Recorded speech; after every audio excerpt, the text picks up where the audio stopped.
Welcome to Man on the Mic, a place for honest conversations about faith, fitness, family, business, and becoming the person you're called to be. Here, we slow down, ask better questions, and talk with people who are building meaningful lives from the inside out.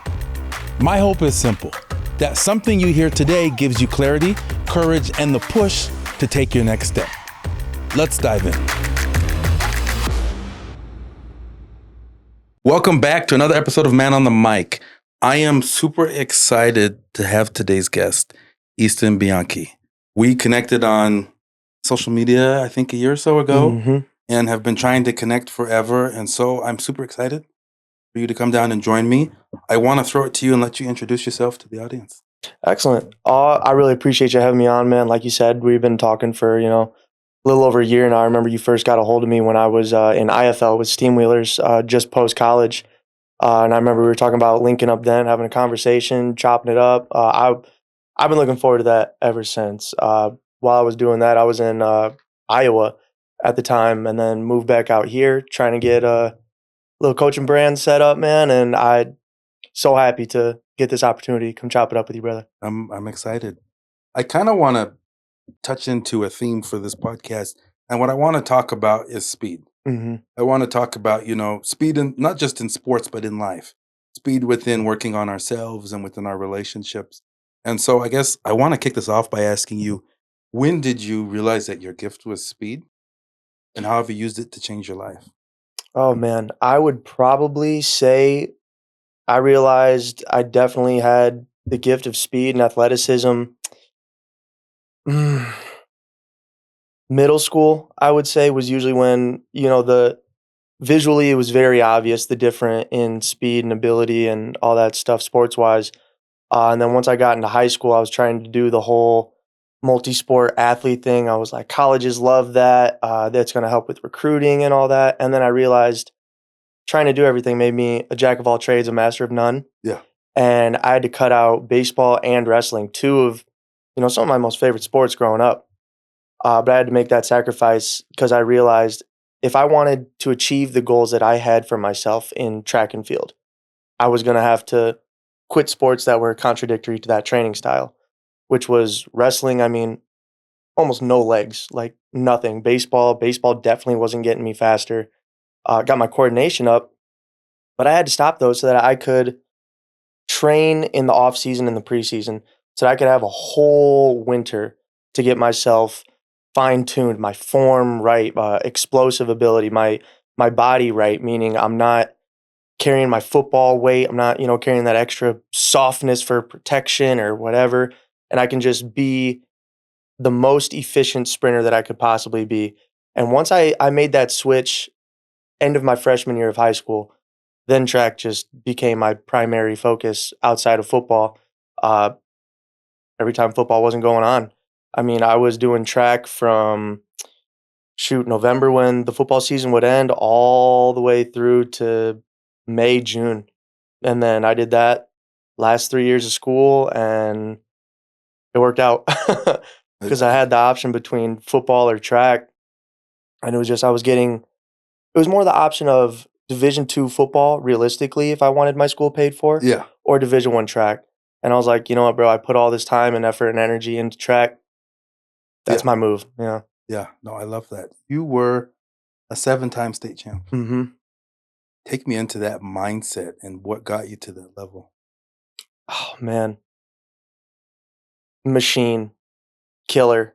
Like I said, as soon as I made the decision to cut out two of my favorite sports, wrestling and baseball, it was go time. I was so locked into that. And it was a mindset of, all right, I've made this decision. I've taken myself out of two sports for my school. I can't just show up and be a dude. I can't just show up and, oh, ho hum, I'll maybe make finals in the 100. I'll maybe make I might be the anchor in my relay. I wasn't interested in that, and I wasn't even interested in being the best in the state. I wouldn't look at state rankings. I knew I was the best. In my head, I would tell myself, there's nobody in the conference. There's nobody in Northern Illinois, Chicago, the entire state of Illinois that could run with me. Yeah. And that mentality just kind of, it bled into my training, it bled into my diet, it bled into my mental state of just, I'm gonna do everything that nobody else is doing. I'm gonna be hitting the extra resistance workouts after my high school track practice. I'm gonna be, you know, going to sleep early and eating no carbs on meat day or whatever it is, just staying so different from everyone else that was doing it. Like my other teammates that we'd go to lunch and say we got a track meet or a conference meet, whatever it is, and they're getting multiple slices of pizza. They're getting, the dessert cake, the cupcake, the drinking 2 things of pop, and I'd be getting a salad and only like a chicken patty. Yeah. So that I wasn't feeling heavy. I was light. I was able to maintain my energy for the meet. And well, why are you doing that? Why? That's so weird. You don't want to enjoy lunch today? Well, lunch is so good, bro. Well, Yeah. I got stuff going on, bro. This is what I'm supposed to be eating. I know this is what I'm supposed to be doing. Yeah. And it was just, yeah, the mental state was just be so good that I couldn't be ignored. What did you do on those days when you were tired or those days where you felt like giving up? What is it that propelled you? Oh man, I learned a real good lesson when I was at BYU from Dr. Craig Manning, and the question was, do you fear losing more than you love winning? And I think that was my biggest driving factor, and I definitely fear loss way more than I love the success of winning. And it was again one of those things. I had given up 2 sports. I was doing everything I could to be different and dedicated and as professional as I could for my age for this sport. And it was just kind of like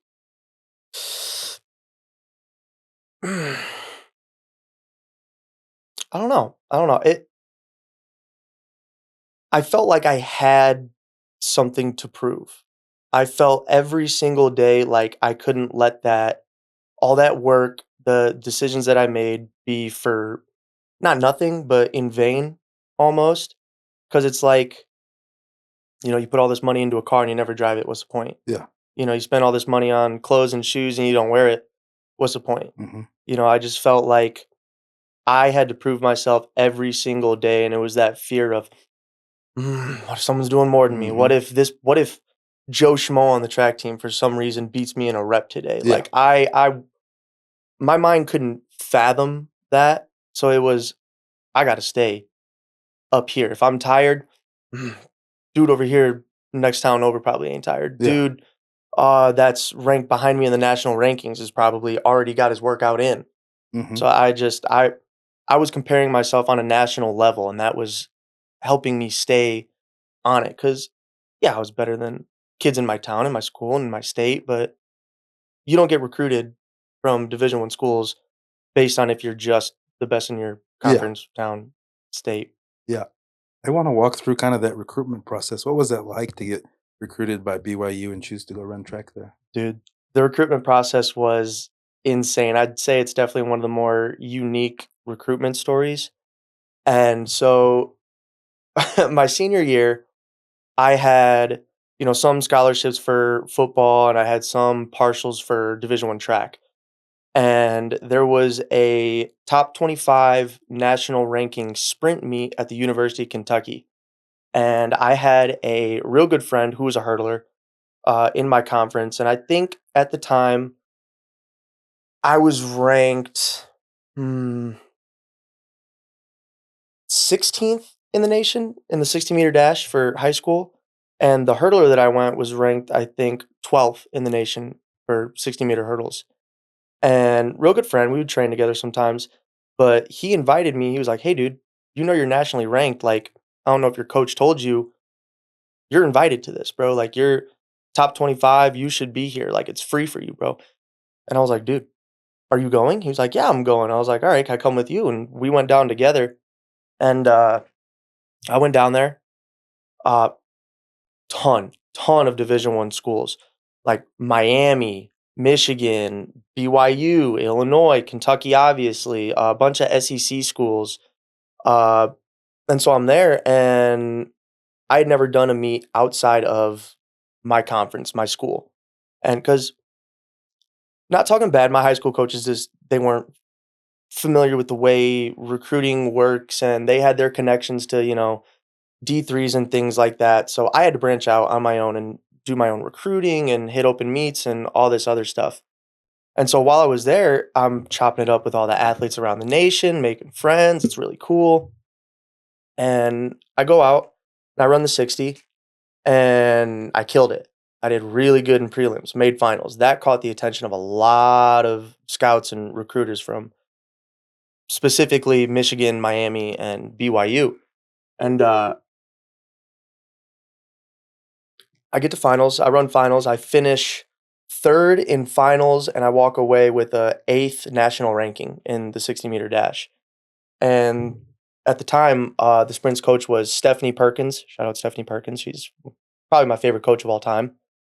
She approaches me right after finals and is like, "Hey, I don't know if you know about BYU. I don't know if you know about the success of our program, about our culture, and all this stuff, but I've been watching you interact with the other sprinters, interact with, your competitors, your enemies, essentially." And she was like, "You're an A1 teammate. You're exactly what I'm looking for. I didn't even come for a dude. I came here for a female long jumper." She did middle of the road, not great. Her ranking didn't change. I showed up and dropped half the spots. And so she was like, "Listen, I can get you a scholarship and an official visit by the end of the week. How does that sound?" And I was like, "No way, bro." My mom walks up and she's like, "Oh no, we're not members." Shh. And she was like, "No, no, but he's also talking to," and I was like, "Mom, stop.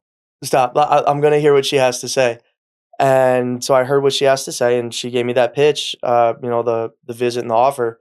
And I was there, dude. That next weekend, I took my official visit. I met the team. I hung out, talked to the coach. I didn't even meet the head coach. I spent all my time with Coach Perkins and the two dudes that would eventually become my roommates. And I fell in love with it. I being, Midwest kid, no mountains. Yeah. It's cornfields or big city. Yeah. And I look around and mountains everywhere. You can never get lost. They're always changing with the seasons. They're gorgeous all the time. I was driving here on the way this morning, and just with the clouds Mm-hmm. and the overcast, it looks like something out of Lord of the Rings, man. Yeah. So I just, yeah, it was a no-brainer for me, to be honest. And then once I got here, it was just like, it was a culture shock That's what I for was sure. gonna ask. Huge, huge, huge, huge, huge culture shock. But yeah, the recruitment process was, they didn't come to my school. I didn't, send them emails back and forth. It was the unique chance, the off chance that the right person was there watching me compete and wanted to bet on me and give me an opportunity. What was that culture shock like? Because Utah is different than most places, Mhm. and I'll go even further. Provo is different than even other places in Utah. It's the Mecca. Uh-huh. And so what was that experience like? Because clearly, you're moving to Provo and you're not a member of the Church of Jesus Christ of Latter-day Saints. Mhm. You probably didn't know anybody in the state or Mm-mm. have any family here. What Nope. was that experience like? I felt grown. I felt like a real steel dude. I'm going out, I'm betting on me. I made this choice. I'm moving across the country to go just see. I didn't even know at the time if I was capable of it. I mean, I did, but I had a lot of, local people saying, "Oh, I think you're better off." My high school coach actually said straight to my face when I was like, "Hey, why aren't you recruiting, or why aren't you getting a hold of bigger schools for me?" He's like, "I think you're better off being a big fish in a small pond. I don't think you'd last being a small fish in a big Big pond. pond." So I told him I'm a Interesting. big fish in a big pond, and I walked away, and we didn't talk much until I graduated after that. But the biggest shock was,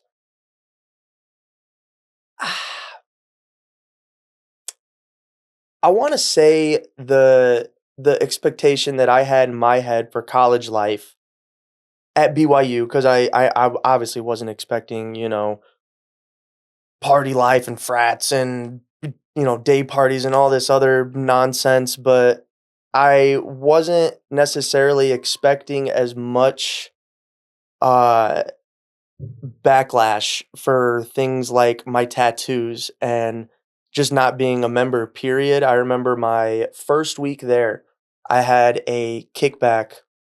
Like first week of summer semester, we had a thing called Summer Bridge. It's all the incoming freshman athletes, all sports. And we had classes together to learn the university, get familiar with the area, get familiar with each other and the sports and the culture and all that. So in that class, I took some initiative and I was like, hey guys, come to my apartment complex. I have a pool and a hot tub. We'll all get together, chop it up. Hopefully we can all become friends and we can have, an awesome time here. Yeah. And I had a few football friends already, just, clicking from similarities and things like that.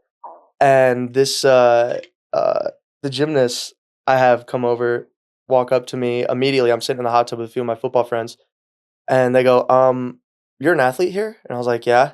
They're like, and you have tattoos? And I was like, yeah. They're like, you should be kicked out for that. I was like, kicked out for tattoos? I didn't think that was in the honor code. I saw, what are you talking about? Like, yeah, that's frowned upon. And actually, we don't agree with that. We don't. I'm pretty sure the words they used was they don't necessarily feel comfortable with me being there as a tatted up, sketchy looking non-member, I guess. But I didn't let that skew my view of everybody there because I made a lot of friends. Yeah. I had an awesome, awesome, awesome time. It was just towards my later years at BYU, I was having, losing friends one by one, getting kicked out from, you know, not being able to hack it, the rules being too much. Uh, there is a big snitch culture, and they were getting ratted on for. It's against the honor code, I realize, but they were getting ratted on for having sexual relations with their girlfriends, or there was a dude. He It wasn't even a party. I think he was 22, 23 years old, and someone said they heard he was drinking in his apartment, and no questions asked, booted, gone. And that was one of the biggest culture shocks. Was I may be of age, I may be able to do all these things, and I may, want to, XYZ, whatever, but you just had to be very, very careful about who you confided in, who you trusted. If you made a mistake, who was gonna, come to you and be like, "Hey, man, listen, that's tough. You messed up. Let's talk about it. So you don't do it again. Yeah. Let's have a conversation. I can help you." It was less of there were people out there like that, and that's the majority of them.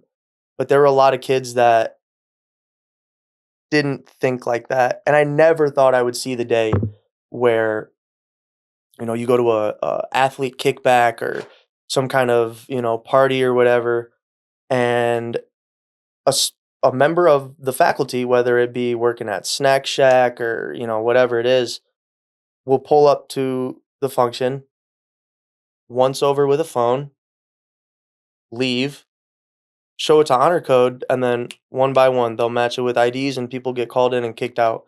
They Doesn't even matter if they were or weren't drinking. It's the fact of the matter of them just being there is enough to get them brought in. If they're a member, they'll get, put on honor code and have conversations with their bishop. If you're a non-member, you're either going to get kicked out or you're going to be on honor code probation until you graduate.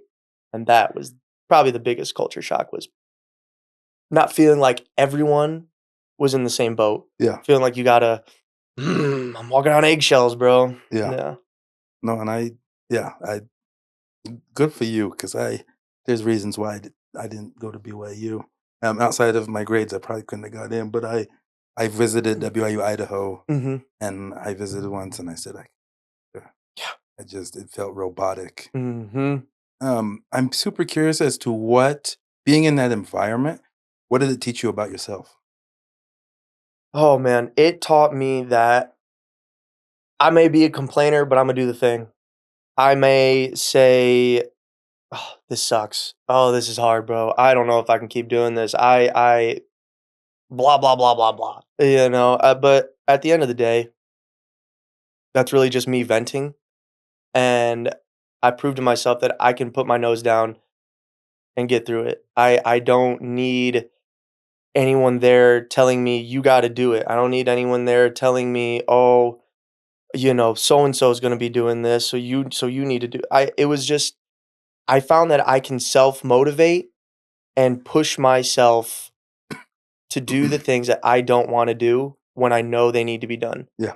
When I was, traveling for a track meet from Wednesday to Sunday and getting 2.5 days of class in, I knew I still needed to get all my assignments done if I wanted to continue running track. Get all those done, and okay, now what? Well, I got to eat right. I got to be ready for the meets. I got to be ready for practice. I got to get my recovery in. It showed me that I can be responsible and highly driven on my own in a high stress environment.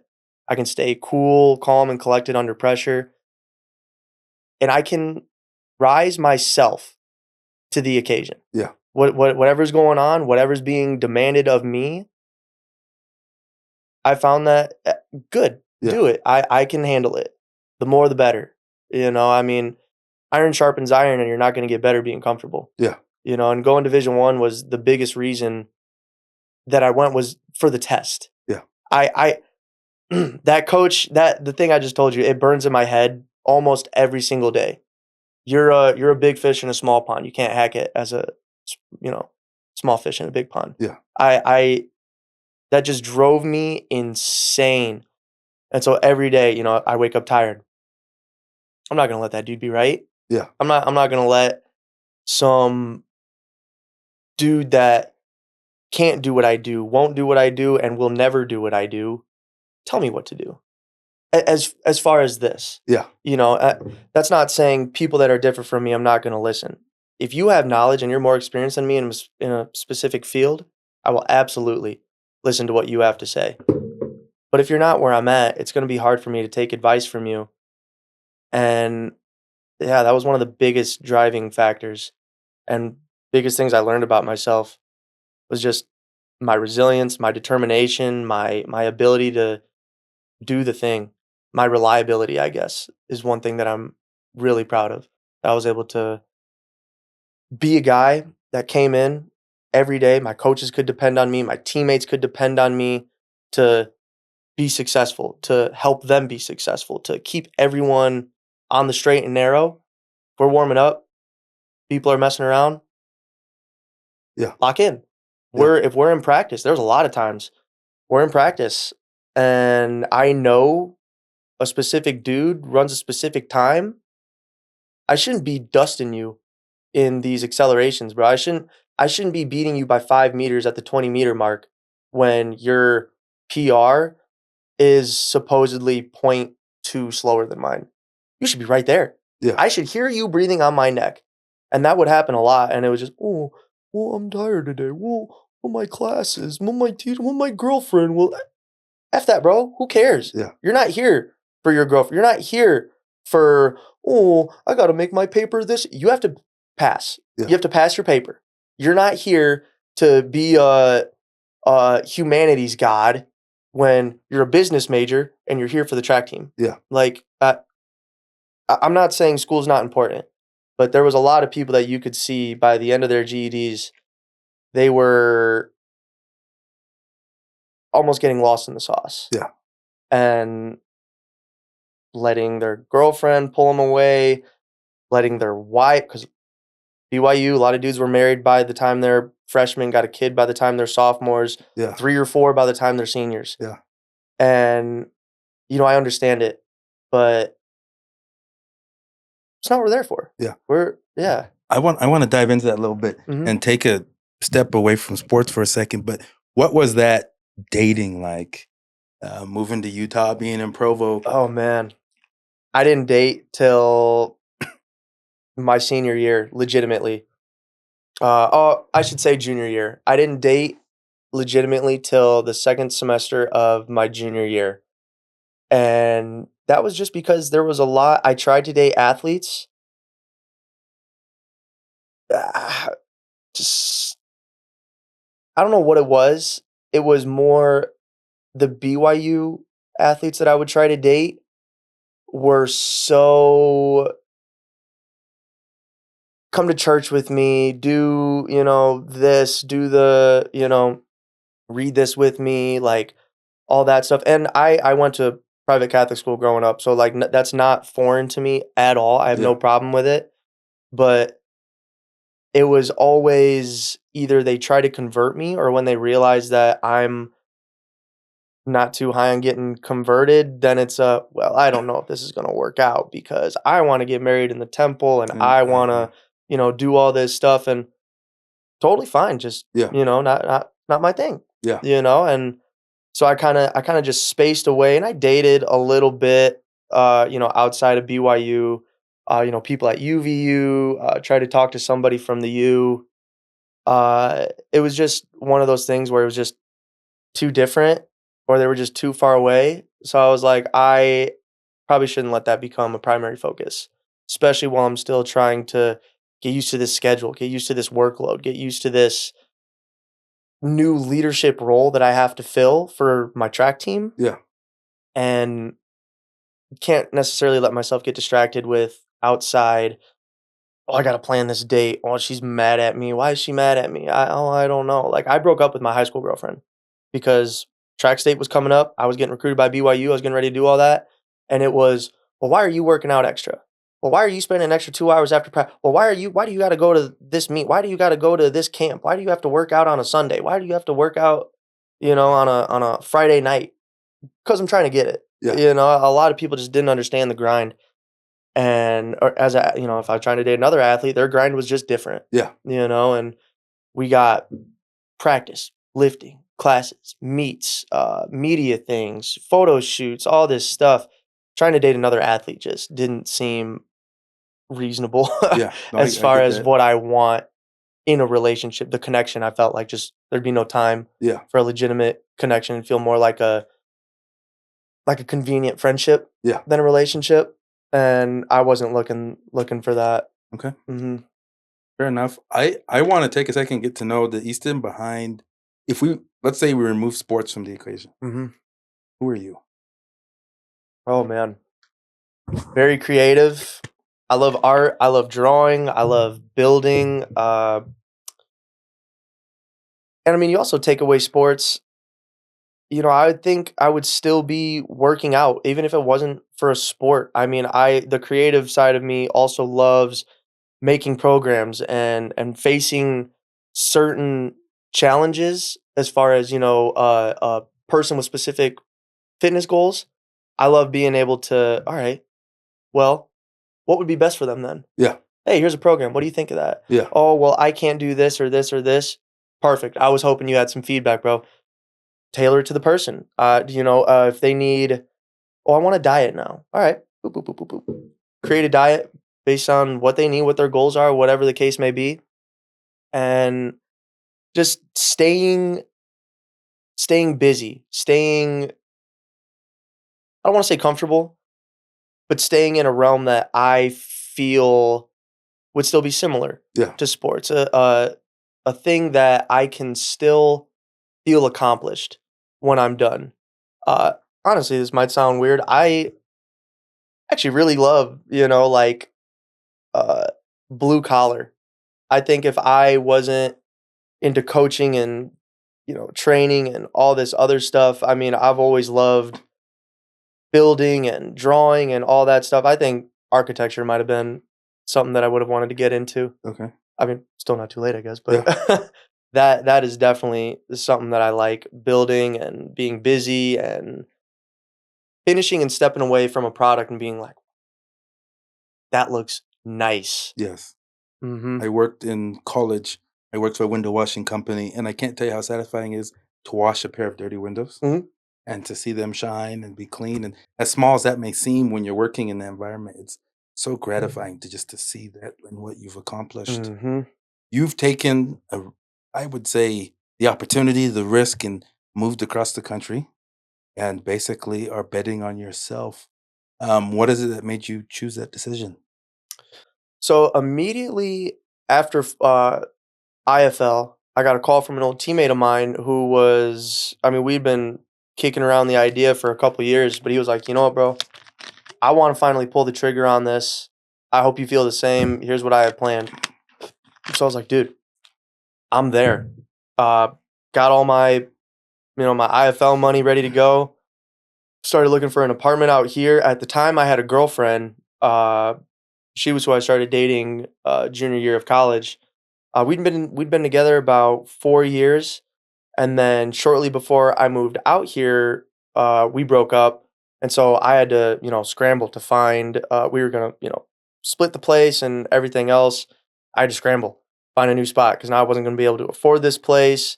I hit up one of my best friends that I grew up with, and he was like, you know what, bro, I'll go in with you. This is my budget though.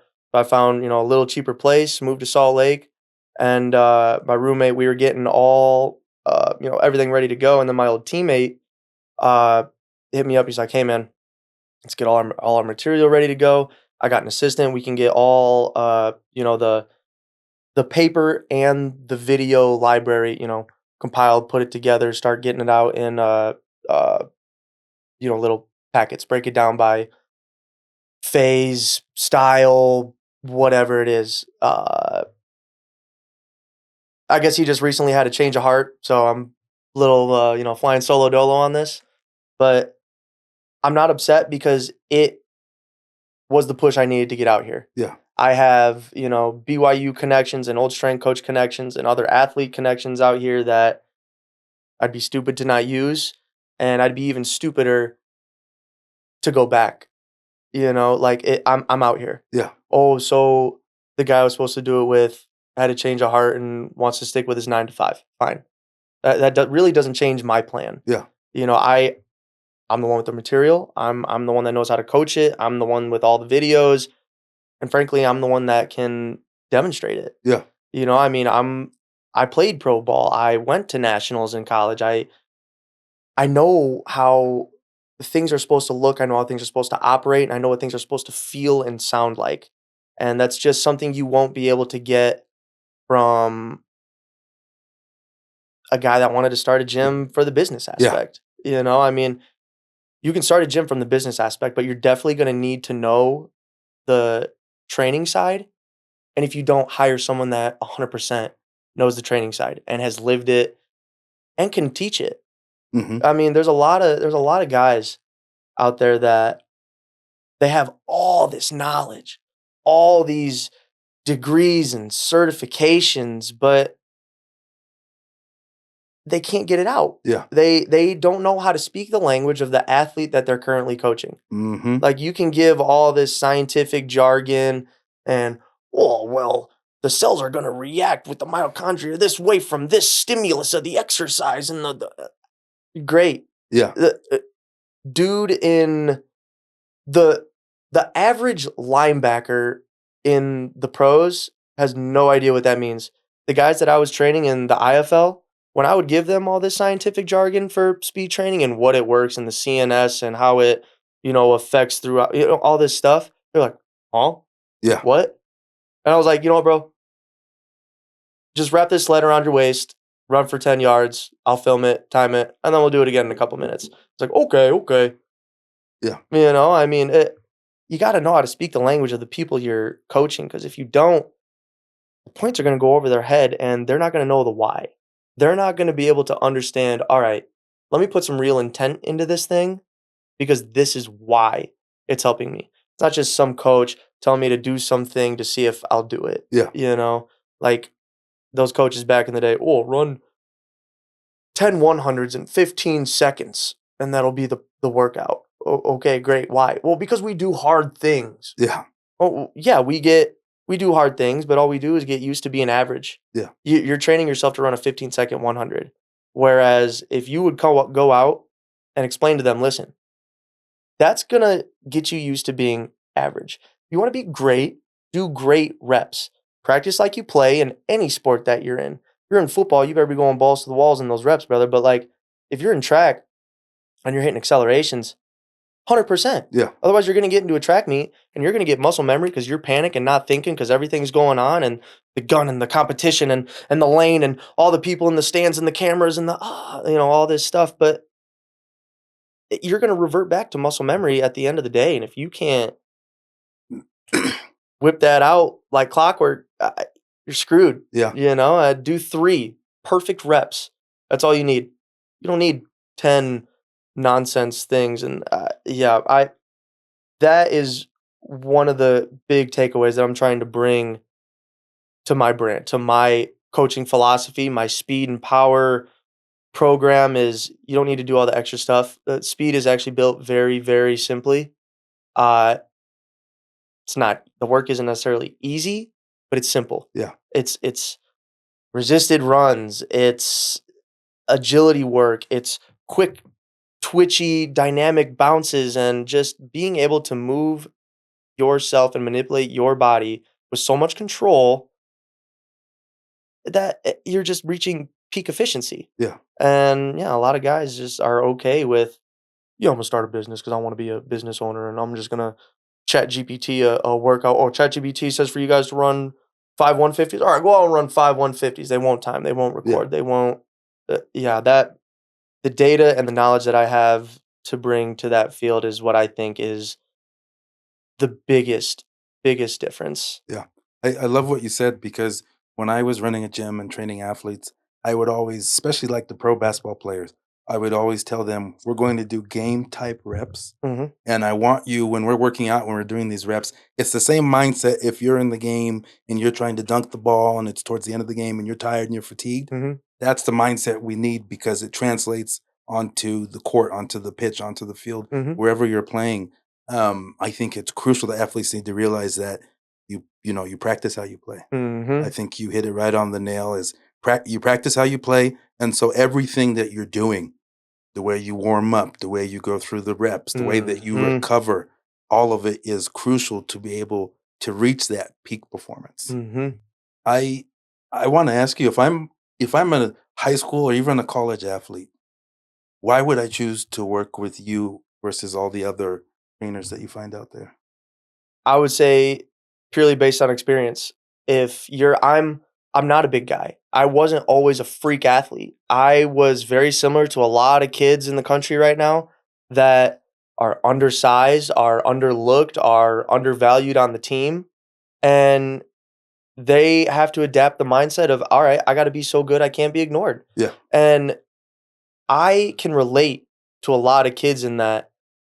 And just because I was that guy, I had to work. I know what it takes. It's what I had to do isn't what some 6'3", 195-pound kid in high school Yeah. did. Like, they don't got to do anything. Yeah. They've been the biggest, fastest, strongest kid since they were 8 years old. Mhm. I had to work. I had to fine tune my programs. I had to fine tune myself, my form, my mental state. I understand the nitty-gritty. I understand the real depth of what it means to be a dedicated, high-level elite athlete. And it's not cookie cutter stuff. Yeah. I mean, my programs are proven. I've gotten high school kids that are running 5 flat in the 40 to 4.7, 4.6s. I've gotten 300+ pound linemen from a 6-second 40-yard dash to a sub 4.50 or sub 5, so 4.9 or 5.0 40-yard dash. Yeah. It's been proven with guys that are supposedly on these elite programs and getting all this high level coaching. Well, if they're getting all that, why when they come to me are they getting these huge drops in time? Because what I'm doing is different. It's proven. It's also more track workouts. Yeah. The only way to build speed is to do the things that build speed. Yeah. I mean, you're not going to get faster in football by hitting your pass block. Yeah. You're not going to get faster in football by jogging a bunch of 10-yard sprints. You're going to get faster by working on by doing the things track guys do. Yeah. I mean, you look at guys like Christian McCaffrey, Saquon Barkley, even Cooper DeJean, guys like those, they are going to track coaches in the offseason. They're not going to football coaches Yeah. or position coaches. They're going to track coaches. real steel, sprint, mechanic focused guys that will teach them how to run and avoid injury. We'll teach them how to properly stretch and warm up. We'll teach them how to properly cool down. And I mean, you could see the difference. Yeah. There's a reason CMC and Saquon are two of the best running backs in the whole league. Mm-hmm. I mean, that's the difference maker. They're so efficient. They're so on top of their efficiency as an athlete and their movement that it shows. Yeah. It's very obvious. And the difference when people come to me is it's not going to be these complicated 3-hour-long sessions. I'm not going to charge them $400 for the month because my program is proven. And no, I want to see everybody eat. I want to see high school kids be the best that they can possibly be for their college tryouts, for the games that they have that scouts are going to be at. And then with, even middle school kids. I've coached a bunch of middle school kids and got them ready for high school. And more often than not, I would seriously say about 70% of the kids that I've coached from middle school ended up starting JV, or there was even a couple kids that ended up starting varsity as freshmen. And the difference was speed. I mean, you got a lot of freshmen and they get in and their biggest thing with varsity is the game speed. Yeah. The game speed's so different. Those guys are flying around. Well, if you're already faster than them and you're getting later in the game, if you're running, say your top speed is, 22 mile an hour, you get tired, your top speed is 18 mile an hour, you're still that much. If everyone else's top speed is 17 mile an hour, your tired speed is still faster than theirs. Yeah. That's why it's so important for no matter the sport, soccer, football, track, baseball, basketball, rugby.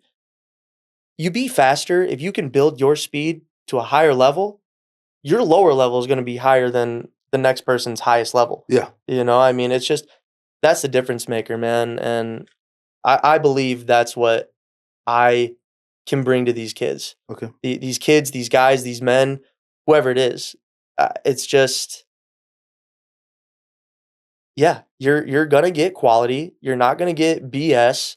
And I understand what it takes. Yeah. I've been there, been in their shoes. So the work is going to be legit. The work is proven. You got a small 5'6", 160-pound kid that went to nationals in track and played pro indoor football. Yeah. I mean, where does that happen? Yeah. Well, have you ever heard of a 5'6", 160-pound kid being a running back professional? No. You don't hear about it. Yeah. And yeah, proof is in the pudding, man. It's the speed, it's the agility, it's the difference. So by the time this podcast drops, your program will be up and running and moving. I'm super curious if I'm a parent out there who wants to hire you to work with their kids, or even I'm an athlete who wants to get in touch, where can they find you? How do they get connected? I would say Instagram is probably the easiest. I have all of my speed programs and I'm in the process of getting all my lifting programs put up there right now. It's definitely just the most public that I have. But I would say shoot me a DM from there. I'm in the process of getting, my brand set up, an actual website, LLC and all that. Cause I mean, I just moved and I spent the last 2 years playing pro ball, training other guys. I was just so wrapped up in the actual doing it that I didn't have time to, I gotta get this, gotta get this filled out, I gotta get this form, I gotta get all that. So I'd say social media is definitely the easiest form. And I mean, I'm gonna reply. I'm not a celebrity. I'm also not one of these fake influencer celebrities that you look at their phone and they got 1,500 unread messages or 1,500 emails or Snapchats or DMs. I read it. I've given programs to people in Texas that have DM'd me, Florida, New York, Cali, Alabama, a couple in Georgia, outside of the obvious Midwest, but it's a very small percentage of the kids that I train that are actually in person. Okay. I can set up phone calls. You can text me anytime. I mean, people that DM me, if they want to have a conversation about that, I will give them my phone number freely. I have no problem with that. Okay. We can have a conversation, discuss goals. It's about someone else. We can discuss them and their goals and all that stuff. And through there, I can cater a program, whatever it may be, speed, power, lifting, diet, doesn't matter. I love that. I want to, as we wrap up this podcast, firstly, thank you for joining and chopping it up. And what I would love to end this with is I haven't done this before, but I would really love to take you back and go into your mind. I want you to think back to national championship. Mm-hmm. And the preparation leading up to that and that experience, what was going through your mind? Oh, man.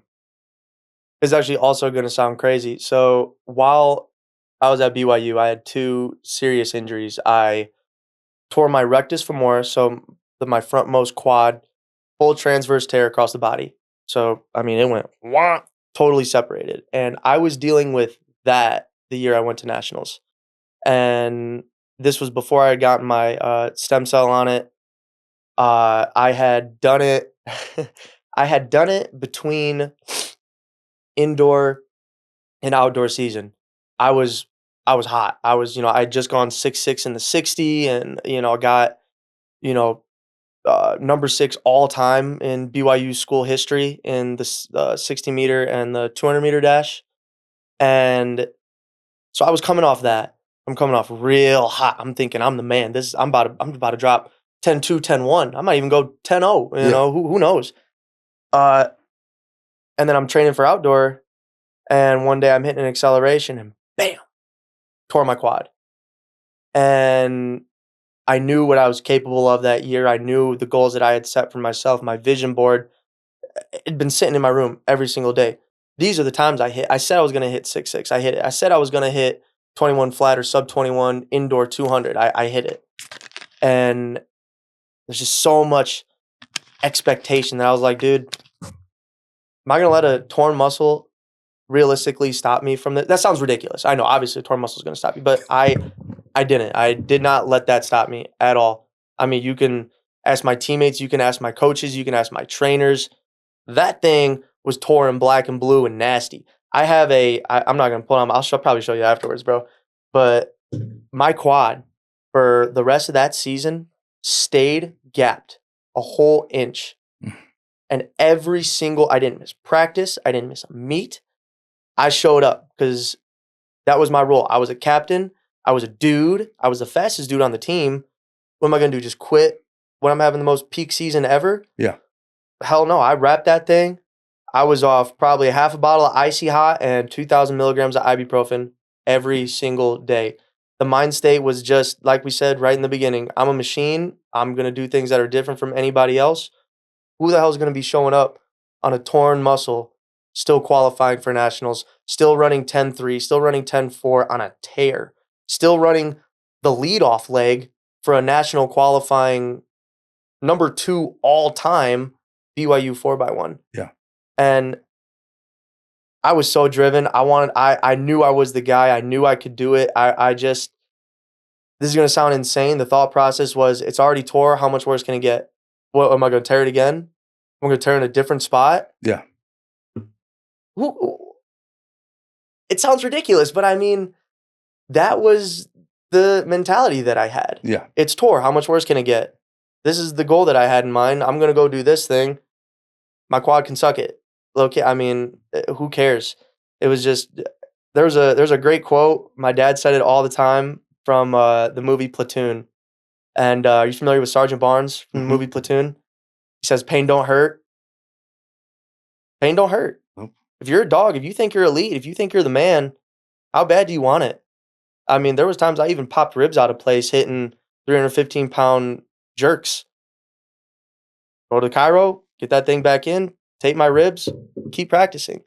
I mean, that's the biggest difference maker, I think, outside of speed between guys that make it and guys that don't is injuries and longevity.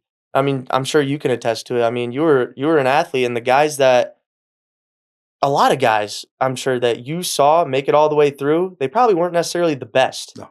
They just stayed the healthiest. Yeah. They just were around the longest. People heard them every single year. They may not have been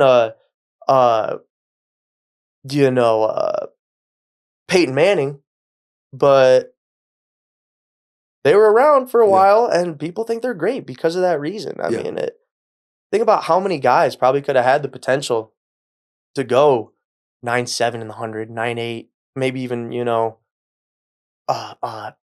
low 19 in the 200, 19.4, 19.5, something crazy like that. But in high school, they blew out their knee. Yeah. In college, they tore their ACL and were never the same. I mean, Yeah, there's a lot of guys that you just yeah, that's a difference maker, dude. And I wasn't about to let an injury derail my life, derail my goals. Yeah. I mean, I didn't plan on this injury, but I did plan on all this stuff, so I'm gonna put up with this. In the meantime, postseason, get my stem cell, get it fixed. Thank God I did stem cell. They tried to get me to do surgery. That'd have been like a year recovery. Yeah. I probably would have needed to get another one. When some surgeries don't No. make it better. Mm-mm. Some actually make it worse. And a lot of surgeries require 2 surgeries. Yeah. One to start and then one to fix what they messed up. Yep. A lot of back and neck surgeries are that way, but I bit the bullet. I spent the $5,000. I got stem cell and I was right as rain back within 2-3 months. And I was 100% by fall training. It That's was huge. life-changing, dude. Highly recommend stem cell. Any muscular injuries I in know the I've future. been looking into it for my knee. Mm-hmm. Yeah, because it's a cheat code.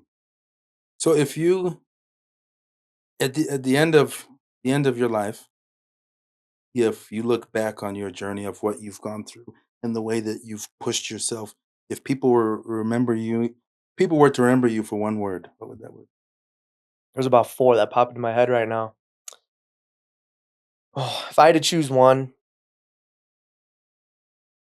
I'd probably choose reliable. I think reliability covers a lot of bases. Because a few other ones that hopped in my head were loyal, honest, and driven or dedicated, whatever that last one you want to choose. But I think I think being reliable, being a dependable person, is something that will always be remembered. People won't necessarily remember what you did to them. They'll remember how you made them feel. Yep. And if a person recalls on you from a memory they had of you 10, 15, 20 years ago, if that memory of me is, oh, I know he'll pull through. I know he's got my back. I know he's got me. If I'm struggling, I know he'll help me out. He's gonna know just what to say. If I'm stranded, he'll get me. If I'm hungry, he'll help me get food. If I'm cold, he'll give me his jacket. That is a quality that I hold a lot of merit to. I have a lot of importance for. And if I was to hear these conversations at the end of my life, what people thought about me, I'd want them to say, yeah, he was rock solid. So reliability, loyalty, what were the other 2? Probably honesty. Okay. And what's the 4th one? Honesty and dedication. I'm texting these to you because why? That is your mission statement. Thank you. For your brand. Thank you. That right there is what you build your foundation on. Mm-hmm. And put those core principles and beliefs with your experience and your knowledge, and it allows you to create a platform where you can make a difference and help kids become faster in sports and life, and in their goals. Mm-hmm. So Easton, thank you for joining me on the podcast and Of course. coming on and sharing your journey and your story. And it's been a pleasure. It has been an absolute pleasure, bro. The honor's all mine. Awesome. This has been incredible. Thank you. Thanks for joining us on Man on the Mic. If this episode brought you value, share it with someone who needs it, and make sure you're subscribed. Man on the Mic is streaming on all platforms, so wherever you listen or watch, you can find us. I'm Jeff Mann. Grateful you're here, and we'll see you on the next episode.